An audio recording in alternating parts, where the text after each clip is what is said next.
The body. We spend so much of our lives taking care of the body, feeding it, washing it, grooming it, dressing it, dealing with all of its noises and oozes and mischief and mayhem, all that stuff the body can get up to. Sometimes we hate it because we think it's too big or too small or shaped in funny ways. We scrape its hair off, hook it up to machines that suck fat out or inject fat in. Sometimes we take it outside and we toast it in the sun. The body pays us back by basically acting like a meaty spaceship, propelling our souls and consciousness, the very usness that makes us, us, through the world.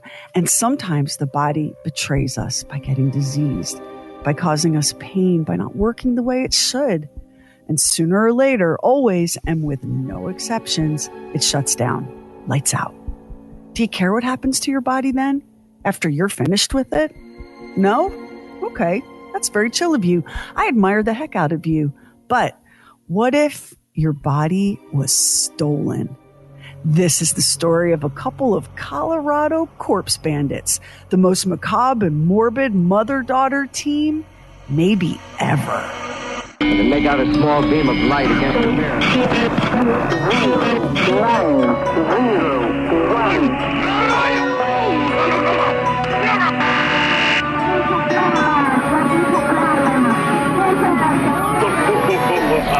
True weird stuff.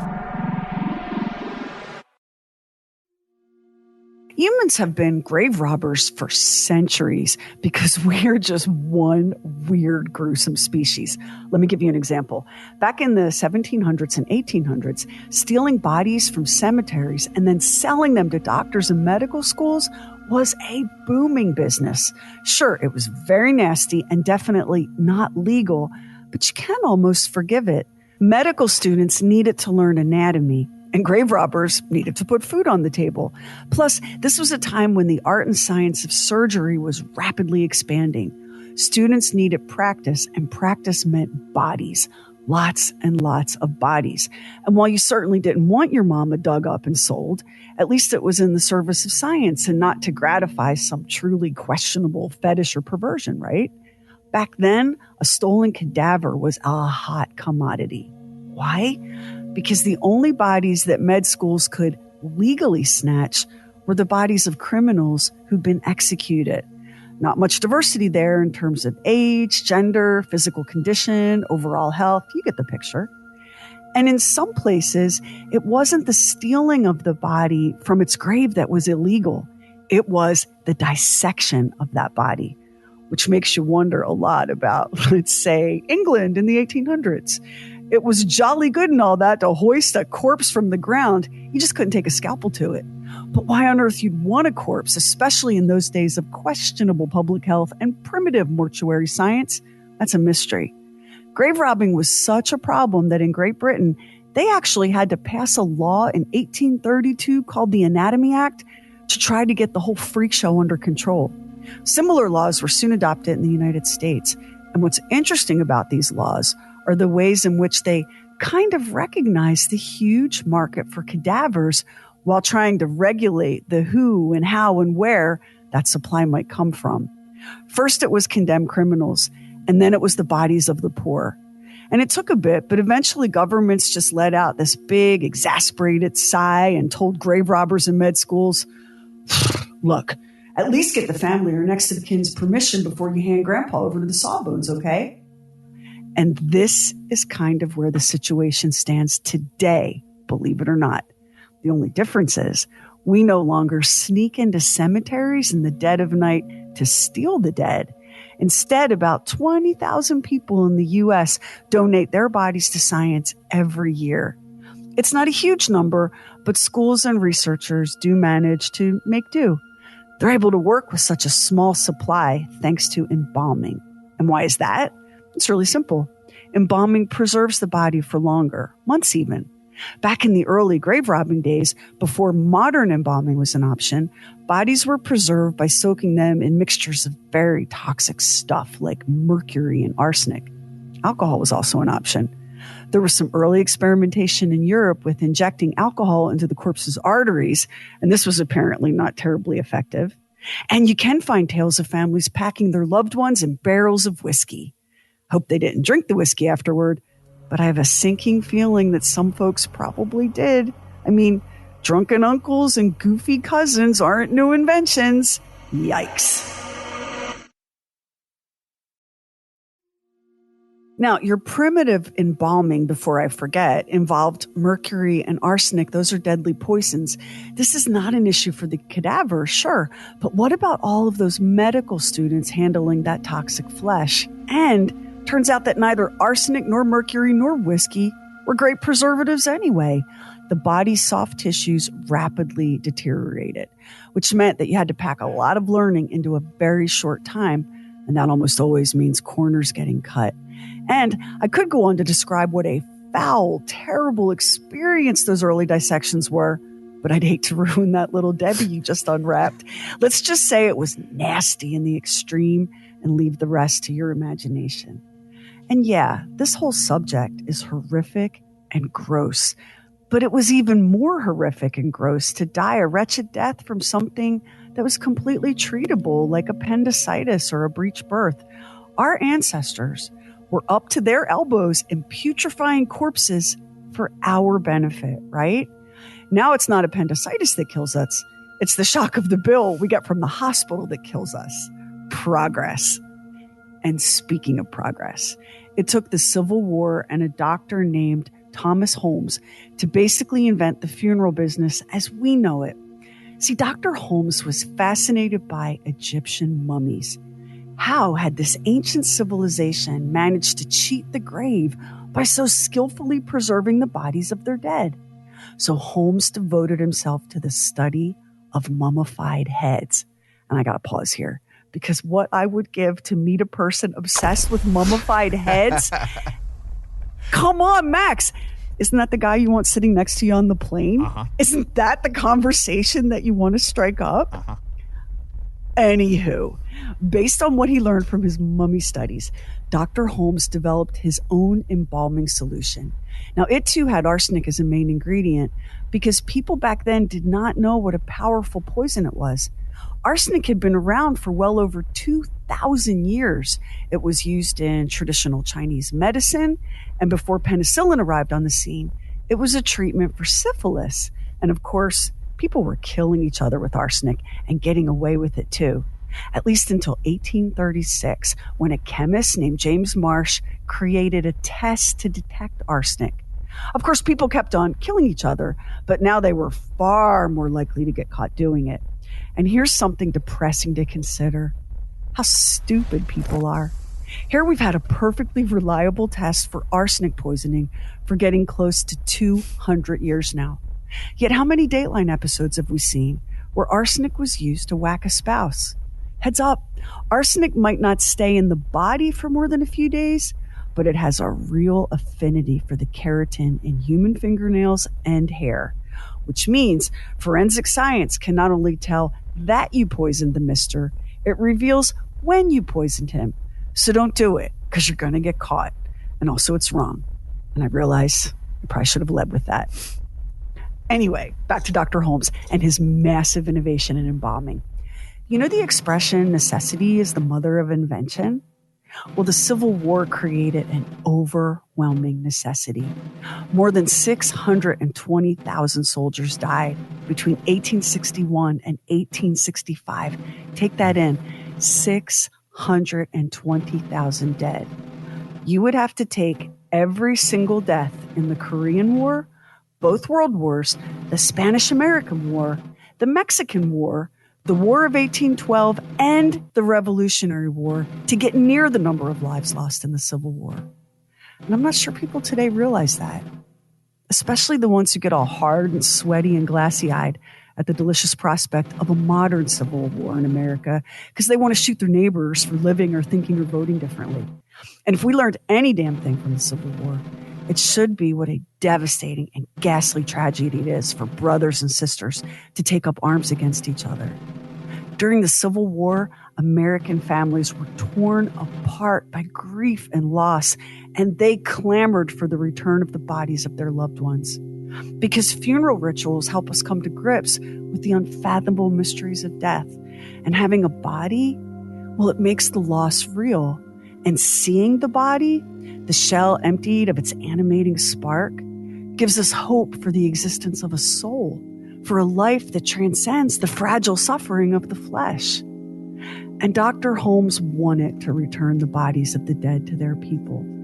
His and embalming's big break came when he just happened to be on hand when Colonel Elmer E. Ellsworth was shot and killed. Colonel Ellsworth had climbed to the roof of a hotel in Virginia to take down a Confederate flag. Shh, listen, and you'll hear the echoes of history.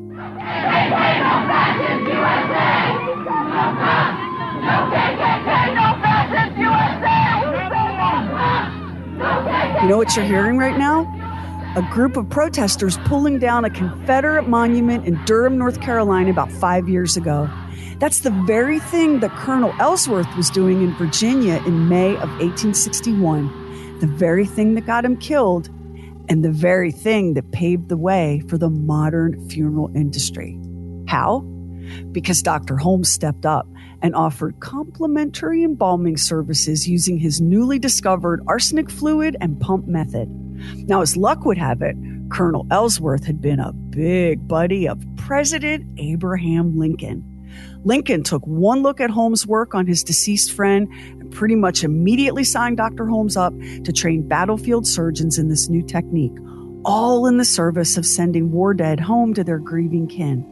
And this is where the death business, as we know it, really began. Now, I think you'll be relieved to know that by 1910, arsenic was out of the embalming picture. It was making the people who handled bodies sick. Plus, it could really make a murder investigation extra challenging, as you can imagine. Sidebar, Max, what do you do when every body you test as a detective is positive for arsenic poisoning? Can you see how that was chaotic for law enforcement back in the day? Yeah, you'd have to send them all to prison. Everybody's guilty. So arsenic is gone by 1910, and we're going to save the news about the hazards of arsenic leaching from Civil War era graves into the groundwater for another day, because I do hate to have all of our fun all at once, right? So if you're wondering, okay, great, yeah, but when are we going to get to those two awful body-stealing ladies in Colorado? And the answer is right now. We first had to get all caught up on the truly gross and horrible things people have endured just trying to care for the dead and just trying to become doctors. All of those terrible nights spent first digging up burial sites and then wrestling out the slippery and heavy and unthinkable contents of those graves. All of those early medical students fishing around and decomposing human flesh, moving as fast as they could to try to understand the workings of the human body before the body on the table before them literally dissolved into a foul puddle. Well, makes you look at our contemporary Colorado corpse snatchers with real disgust. Their motives had nothing to do with science or human knowledge or compassion. Their only motive was greed. One victim says the sentencing of two funeral directors in Montrose is not enough after they admitted to illegally selling body parts of people who were supposed to be cremated. Megan Hess and Shirley Koch each pleaded guilty to mail fraud. This after selling parts of hundreds of bodies to entities around the world. Hess got a sentence of 20 years. Koch got 15. 9 News reporter Nelson Garcia now shows us their sentences aren't enough for one victim's daughter. This day in court was a long time coming for Aaron Smith. My mom passed away in 2011, suddenly of cancer. Smith brought Marianne Hamilton to Sunset Mesa Funeral Home in Montrose to be cremated, so she thought. In 2018, the FBI contacted her about allegations against the funeral directors about selling her mother's body parts. It was like she died all over again. This whole thing has been worse than losing her mother. Smith says her organs from her mother's heart to liver and even her hands and feet were sold. That's from NBC TV affiliate 9 News in Denver. The illegal selling of body parts to body brokers? Yes, that is a real, true thing that happened. Is probably happening right now somewhere because human greed is bottomless and human ingenuity is boundless and the dead can't talk. In some ways, It's the perfect crime. Megan Hess owned the Sunset Mesa Funeral Home in Montrose, Colorado. She had another business operating out of the same building called Donor Services, two separate entities on paper. The reality, though, is that Hess's funeral clients had no idea that they were also customers of her body parts brokerage. Maybe they didn't realize what Donor Services was or that it even existed at all.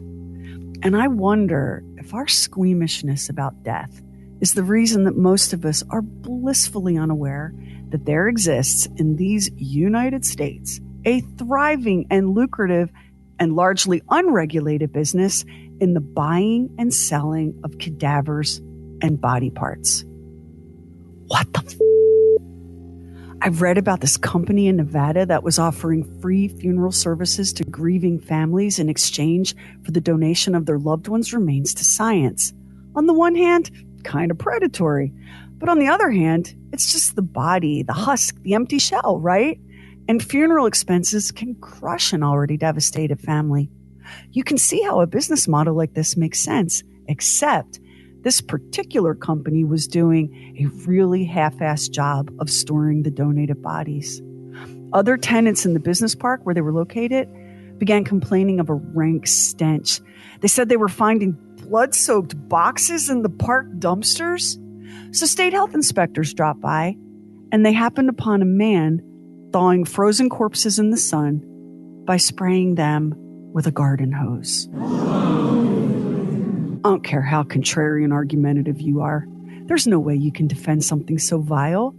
So what if Pup Soul's in heaven? I still don't want some asshole defrosting his body in a parking lot. What is wrong with people? Back in Colorado, Megan Hess partnered with her mother, Shirley, Koch, and launched into a scheme to profit very richly from the dead.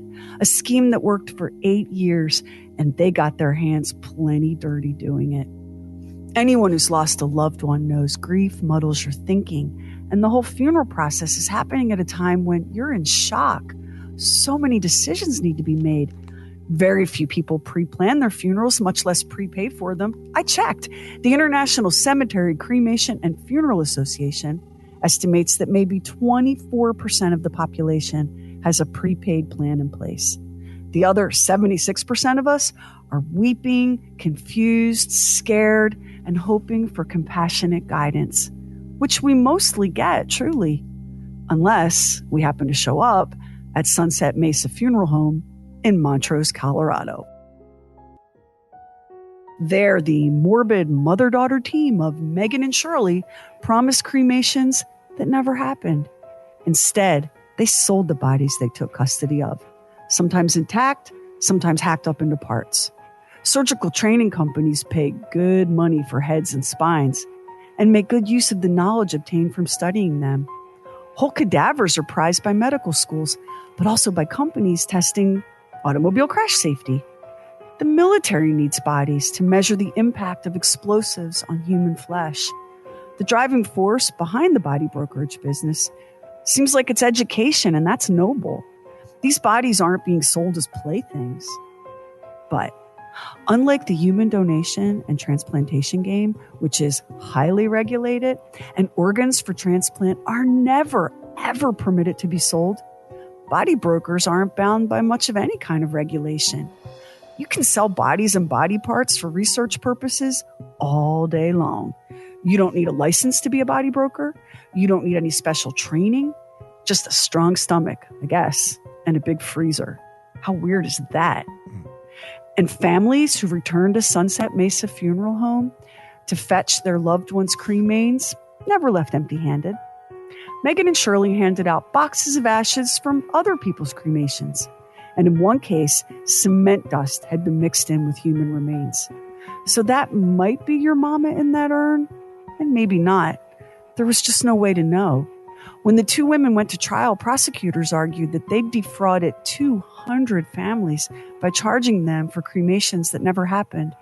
200 families with urns of who or God knows what, instead of the cremains of their loved ones. And that, my friends, is the reasonably mild part of this story. Former employees told reporters from Reuters News that Megan and Shirley were all up in the chopping and shopping game, dismembering corpses and selling the parts off without the knowledge or consent of any family member. It took the FBI about a minute after reading the Reuters coverage to raid Sunset Mesa Funeral Home. And then it all came out in court. Megan and Shirley had unlawfully dissected 560 human bodies, the bodies of people in their own community. And those bodies had names and histories. Those bodies belonged to people who'd done the whole live, laugh, love thing right up until the moment that Megan and Shirley hacked them up and sold them off to the highest bidder as science meat. Donating your body to science is a noble thing, and learning from those donations and thus improving the human condition, noble. Being hacked up by a couple of aqua-netted sociopaths and then sold off piece by piece, not noble, not even a little bit noble. So what were those bodies worth to Megan and Shirley? I found a 2018 price list for human body parts from an entity called the Biological Resource Center. 2018, because that was the year Sunset Mesa Funeral Home was busted. The going rate for a whole cadaver, $5,000. An intact torso, $2,900. Heck, a single elbow commanded $200. I was very surprised to learn that a head with a brain only went for $500. But keep that head connected to the torso, and now you're looking at a cool $3,300. There was money to be made in that little funeral home, and Megan and her mommy were ruthless in pursuit of profit, meaning they not only dismembered for dollars, they even lied to their body parts customers as much as they lied to their cremation customers. Because one of the only real rules in the body brokerage business involves disease. It is absolutely illegal to sell any human body part that is positive for an infectious disease. But Megan and Shirley cheerfully sliced up and sold human remains that were positive for things like hepatitis B and hepatitis C and HIV. Of course, they lied and said the parts were disease-free. Like I said, sociopaths. And here's a fun fact. They're not even the only parent-child duo in the diseased corpses for profit world. A father-son team was busted in Chicago in 2019. The Donald Greens, senior and junior, kept any number of diseased bodies on ice, and some of their cadavers fetched as much as $100,000 apiece. The Greens didn't even bother to sell make-believe cremations. They were coaxing corpses from grieving families by promising that remains were being donated to science to further human knowledge, and it was a load of bollocks. They were storing and selling those bodies for every nickel they could get. Ghouls. Tell you what, though, based on photos, the two Donalds were just as hooked on excessive use of hairspray as Megan and Shirley. I'm wondering now if their defense attorneys missed an opportunity to float a hairspray causes brain damage defense. Not that Megan Hess's lawyer didn't present something similar. Her defense gamely suggested that a traumatic head injury suffered decades earlier accounted for Megan's seeming inability to comprehend that you're not actually allowed to sneakily hack up dead people and sell their parts off for money. Whether there's any truth to the defense argument, I can't say. I do know that the court didn't buy it. And go ahead and file this part under the category titled No Honor Among Thieves. Upon getting raided by the FBI and arrested, Shirley Koch was like, she made me do it. She called her daughter the brains of the operations, and Shirley copped only to chopping up bodies. She said all the selling and arranging and negotiating was done entirely by Megan. Megan had the contacts, Shirley said. Megan had the ideas. And one of those ideas of Megan's involved mailing body parts and shipping them on commercial flights. Remember the bit about how the women were knowingly selling diseased tissue to unsuspecting buyers? Well, they were mailing and shipping it too. That counts as hazardous material, and it is very much against Department of Transportation rules. They were sending it over state lines, and they call that mail fraud. And it's amazing how many criminals get caught in this seemingly low-key little trap. Because the law is super interesting in a case like this. Selling body parts isn't illegal, remember? But fraud definitely is. Megan Hess pleaded guilty to fraud in July 2022.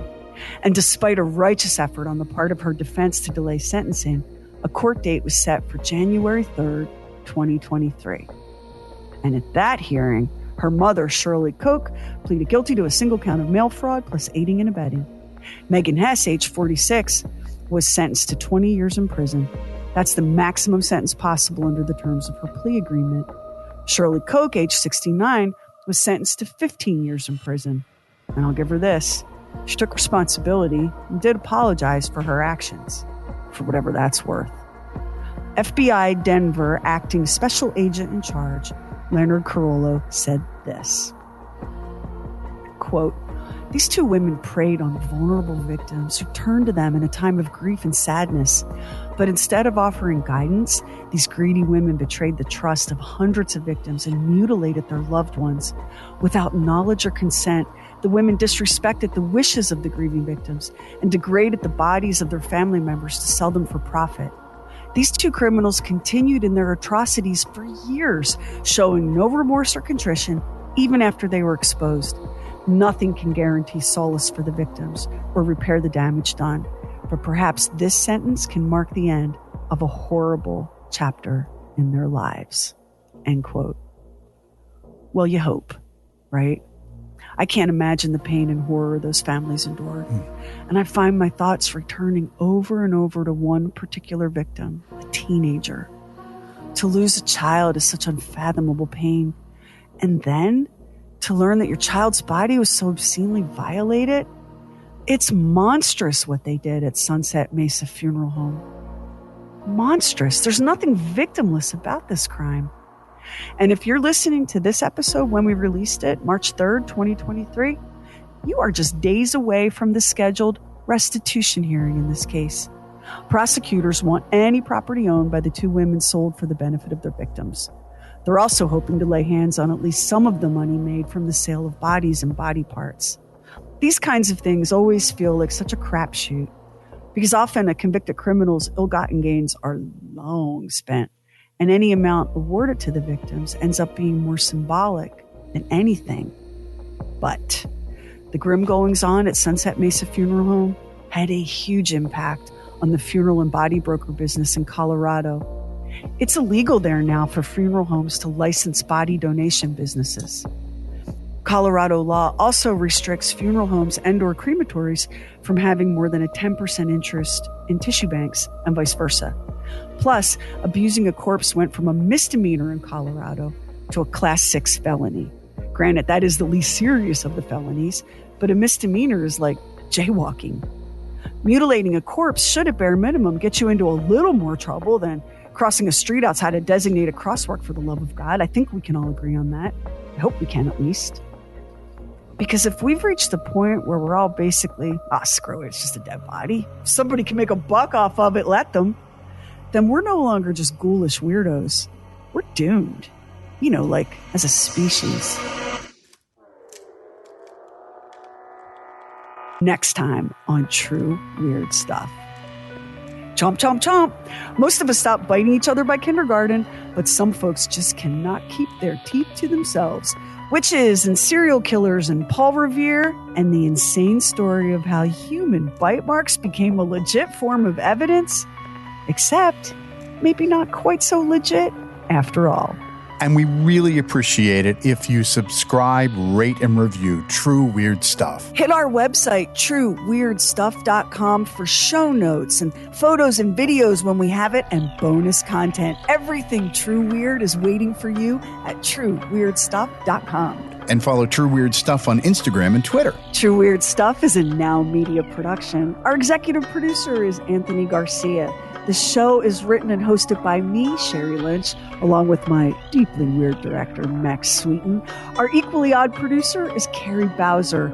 Additional production by the mysterious Stephen Call. Our digital witch and social media cult leader is Heather Furr. Original graphics by Kevin Nash. Original artworks by Olivia Axlin. True Weird original music composed and performed by Jack Griffin and Zane Nash. Copyright 2023 Now Media. All rights reserved. All wrongs remembered.